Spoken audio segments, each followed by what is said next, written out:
అందరికీ నమస్కారం. మధుర మీనాక్షి అమ్మవారి ఆర్ట్తో మీ ముందుకు వచ్చేసాను.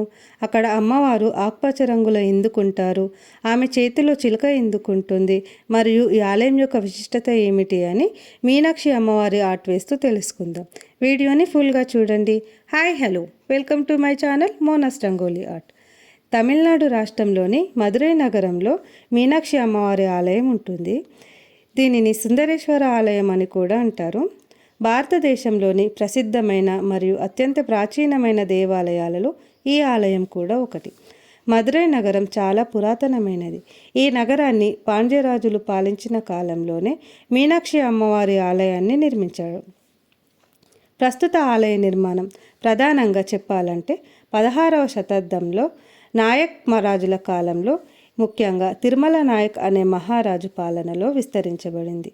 పురాణాల కథనం ప్రకారం మలయధ్వజ అనే పాండ్యరాజుకి సంతానం లేకపోవడంతో యజ్ఞాన్ని నిర్వహించారు. ఆ యజ్ఞం నుండి 3 వక్షస్థలాలతో కూడిన ఒక అమ్మాయి జన్మించింది. ఆమెకి మీనాక్షి అని పేరు పెట్టారు. ఆమె పెరిగి గొప్ప యోధురాలుగా మారి ప్రపంచాన్ని జయించడానికి బయలుదేరింది. ఆమె కైలాసానికి వెళ్ళినప్పుడు అక్కడ శివుడిని చూసిన వెంటనే ఆమె 3వ వక్షస్థలం అదృశ్యమైంది. అప్పుడే ఆమె శివుణ్ణి తన భర్తగా భావించింది. తర్వాత శివుడు సుందరేశ్వర రూపంలో మదురైకి వచ్చి మీనాక్షి అమ్మవారితో వివాహం చేసుకున్నారు.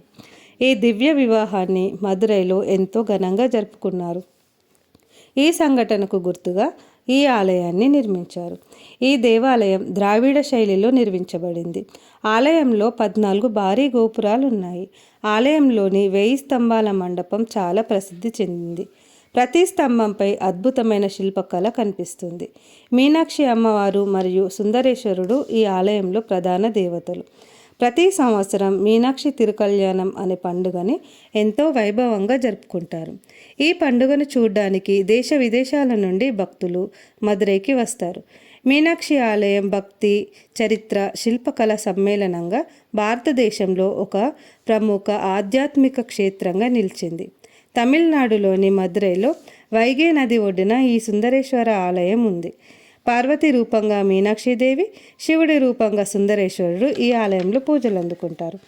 పాండ్యరాజులచే నిర్మించబడిన ఈ ఆలయం 14వ శతాబ్దంలో ఢిల్లీ సుల్తాన్ల దాడికి గురై 16 నుంచి 17వ శతాబ్దాలలో నాయక్ రాజులచే పునర్నిర్మించబడింది.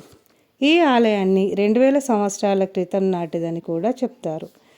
పాండ్యరాజులు మీనాక్షి అమ్మను తమ కులదేవతగా ఆరాధించేవారు. ఈ ఆలయం 45 ఎకరాల విస్తీర్ణంలో విస్తరించి ఉంది.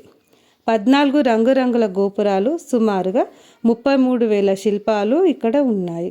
దక్షిణం దిక్కున ఉన్న గోపురం అత్యంత ఎత్తైనది. ఇక్కడి స్తంభాలు ఏ కోణం నుంచి చూసినా నిలువు వరుసలో కనిపిస్తాయి. ఈ ఆలయం హిందూ మతంలోని శైవ మతం, శక్తి మతం, వైష్ణవ మతం వంటి వివిధ సాంప్రదాయాల సంగమాన్ని ప్రతిబింబిస్తుంది. సంగమ సాహిత్యంలో మదురై నగరం గురించి ప్రస్తావాలు ఉన్నప్పటికీ ఆ ఆలయం ఉనికి గురించి మొదటిసారి ప్రస్తావన క్రీస్తు శకం 6వ శతాబ్దానికి చెందిన తమిళ గ్రంథంలో కనిపిస్తుంది. ఈ ఆలయం పడల్పత్ర స్థలాలలో ఒకటిగా గుర్తించబడింది. అంటే ఇది క్రీస్తు శకం 6వ శతాబ్దం నుండి 11వ శతాబ్దం మధ్య కాలంలో నయనారులు రచించిన తేవారం భక్తి గీతాలలో కీర్తించబడిన శివాలయాలలో ఇది కూడా ఒకటి. ఇక్కడ మీనాక్షి అమ్మవారు ఆకుపచ్చ శరీర రంగుని కలిగి ఉంటారు. ఎందుకంటే ఆమె మూల ప్రకృతిని, లేదా సరళంగా చెప్పాలంటే ఆదిమ స్వభావాన్ని సూచిస్తుంది. ఆమె ప్రకృతి మాత యొక్క వ్యక్తిత్వం. అయితే ఇక్కడ మీనాక్షి అమ్మవారి చేతిలో చిలుక ఉంటుంది. చిలుక ప్రేమకు మరియు స్నేహానికి చిహ్నం మరియు జ్ఞానాన్ని, ముఖ్యంగా 64 కళలను సూచిస్తుందని నమ్ముతారు.